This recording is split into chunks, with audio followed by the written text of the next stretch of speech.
Everybody, and a happy July 4th. Today is truly a blessed day, a day in history that, of course, provided us with an incredible country, and a country filled with tremendous courage and tremendous faith and tremendous energy in order to be able to accomplish the incredible things that our country has accomplished.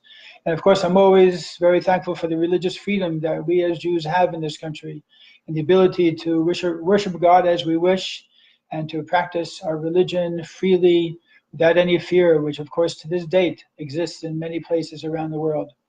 But I want to share with you a very nice experience that my wife and I had going down to visit Washington, D.C.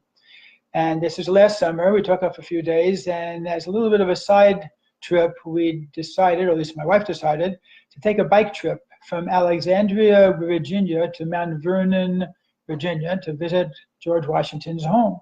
And it was really a great visit. The bike trip was about 9 miles each way, which was quite exhausting, but a lot of fun. We really enjoyed it. And in the meantime, I learned a lot about George Washington, which I never knew before, even though I studied American history and American Revolution a little bit many, many years ago. But nevertheless, it was really quite revealing. And I want to share with you a little bit about what I learned there, because I think it's something to really ponder and to really internalize for our own lives. And there are lessons to be learned as well. And first of all, George Washington, as you may know, was the general who in charge of the Revolutionary Army. And after the war, I think the war ended, even though the Declaration of Independence was on July 4th, 1776. The war didn't really end until 82, and I think that it was finally concluded with the Treaty of Paris in 1983. And then George Washington, all of a sudden, decided he's going into retirement. He's a farmer by nature. He's going back to Mount Vernon. He did what he had to do. He was asked to be the one to lead the army, and he accomplished his position. He could have been a very powerful politician and gone on to do incredible things. In fact, after the treaty, I think in Paris, I'm not sure if it was Lafayette or some other great French politician who said that such a person who would do such a thing is one day going to be very, very famous and very powerful. Because George Washington did not do it for the power. He loved doing farming, and he had a beautiful place right in the middle of Virginia, right on the water there. What happened? They had, I think it was called the Confederate, something Confederate, where they didn't really have a country. It was 13 different colonies that were all joined together very, very loosely, but each of them was pretty independent. And after a number of years, I guess from 1983 till about 85 or 6, they realized they really need a federal government. They need a central government. They needed something called a president and even a vice president. And that became part of the Constitutional Convention. And finally, in 88 or so, 89, they decided on what the Constitution is going to be, signed the Constitution, and in April of 89, Washington was inaugurated as the first president, in fact, downtown New York City in Manhattan. But it's very interesting how he became president. There were no elections. The only elections were for the 69 electors who were basically serving at that time in, I guess, the Congress or whatever they called it, in order to write the Constitution. And it was a unanimous vote. But why specifically Washington? Because they were all afraid of recreating a position like a king, which they had just rebelled from. They didn't want somebody who was going to be their ruler. They wanted somebody who would be able to give up their power after 4 years, or in case of the Constitution, I guess they had a re-election for another 4 years for a maximum of 8 years. And as a result, they asked Washington for a number of reasons. Number one, he was not power hungry. And the proof, he was not interested in having any powerful position after he won the Revolutionary War. In addition, he was a humble person. He was one of the people. He loved being with the people. And in addition, he was a person who lived close to the Mason-Dixon line, which was, of course, the difference between the North and the South of the United States. So he had a little bit of a connection to both and to communities on both sides. He wasn't a deep Southerner, and he wasn't a real Northerner. And that, for the kind of population at that time, turned out to be a key why Washington, from every perspective, was the right person. So I don't know if John Adams and Thomas Jefferson and all these other people came to Mount Vernon, if they were sitting in one of the rooms that we were sitting in, to have tea with George Washington and to ask him to take upon himself to be the unanimous choice of the Congress in order to be able to serve as our first president. If that's the case, it's just amazing the history that you feel and experience when you're at Mount Vernon itself. But he accepted, thank God, and of course became our first president. But looking back on it also, we went to the Department of Archives and some other locations to really try to understand a little bit more about the founding of this country. I want to just reflect on 2 points. Number one is they really faced tyranny in a very strong way.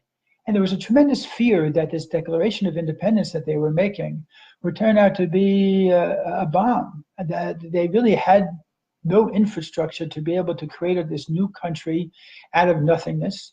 And as a result, they were quite concerned. There was a lot of fear that this experiment was not going to work and they were going to be crushed by the English, and the English were going to take revenge on them and turn them into slaves or whatever it might be, and it was going to be rough times ahead. So I think it applies to each of us as well. There's probably something in our life. It could be an event from the past. It could be a fear about the future. It could be something that we have inside of us. It could be an addiction. It could be our phones. It could be our pursuit of money or pleasures. It could be any of a number of different things that for us, really, when we think about it, have some type of non-rational rule over us. And as a result, we really have a certain fear of getting rid of that tyranny that's ruling our lives. Now, this is a little bit of the message of Passover as well, but talking about Pesach in the middle of July is perfectly okay. In fact, the message of Pesach is one that we repeat really week after week, really day after day, as we have a mitzvah to remember the Exodus from Egypt every day of our lives. So it's very, very practical and relevant to think today about what is that tyranny that we are facing perhaps.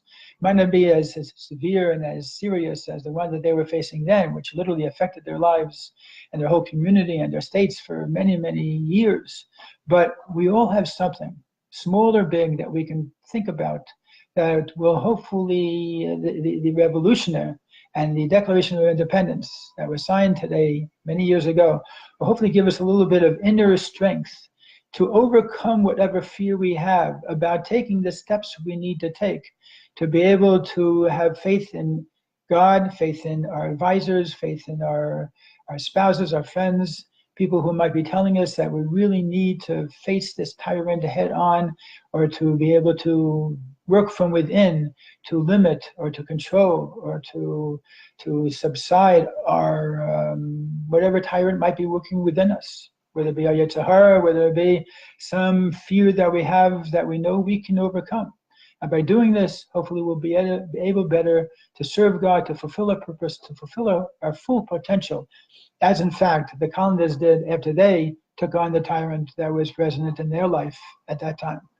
And second of all, it really hit me hard, both from George Washington's writings, Adams' writings, and in particular Thomas Jefferson. When you go to the Jefferson Memorial, you see right up there, inscribed in the wall, how deep of faith the founding fathers had in God, and how much they felt that this country was being established as a gift from God, and that without that belief in God, that was number one, the unifying force that brought all of these people together in order to be able to have the right to proclaim their liberty. But in addition, that the inspiration for what they were doing and why they felt so driven to be able to do this, what they felt they were really establishing a country that could be in God's image, that could be able to see the beauty of each and every single human being, the inalienable rights of every single human being. But as Thomas Jefferson said, and it's right up there on the Jefferson Memorial, without that belief in God, he feared to think of what would happen to this country. So I've spoken about this before, how belief in God is so easy, so central, so much a part of what this country is all about. And just because of religion, God suffers. And I've spoken about this also, how religion is the way to get to God, but we shouldn't, so to say, throw out the God with the bathwater. In other words, just because religions might be controversial, and we have the separation of church and state as far as the state mandating any particular religion, but that doesn't mean that we get rid of or minimize or push aside the role of God. Our forefathers understood that. They made it very clear, And I think on an individual basis, at least, even though it's to some degree our laws perhaps don't encourage it, but for us individually, to believe in God, even if you don't follow religion, if you don't believe in religion, or you have something about organized religion, whatever the case might be. And I'm speaking to people I know from all different backgrounds, all different countries, all different types of cultures. But nevertheless, to really integrate that belief in God as a foundation in our life, that was the foundation that the colonists had when they felt that inner strength to be able to overcome the tyranny that they had, and to have a trust that the future could and would always be better. So God willing, we should have a great day and a good day for some pensive thought also between the hot dogs and the hamburgers, in order to be able to really make this Independence Day a day for our own true personal independence. Enjoy.